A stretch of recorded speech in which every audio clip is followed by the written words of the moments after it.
A reading from the Gospel according to Mark, chapter 8, verses 27 to 33. Jesus and his disciples left for the villages around Caesarea Philippi.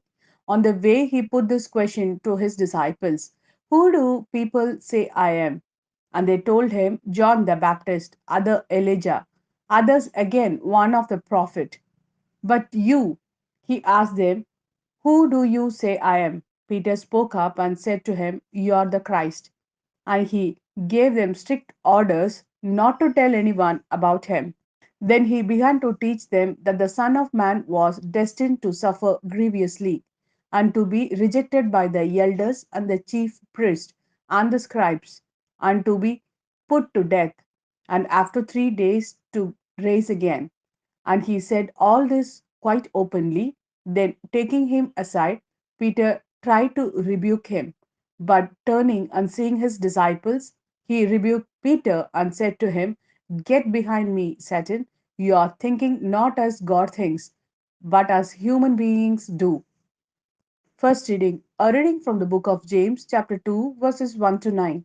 My brothers, do not let class distinction enter into your faith in Jesus Christ, our glorified Lord. Now, suppose a man comes into your synagogues well dressed and with a gold ring on, and at the same time a poor man comes in shabby clothes, and you take notice of the well dressed man and say, Come this way to the best seat. Then you will tell the poor man, stand over there, or you can sit on the floor by my footrest.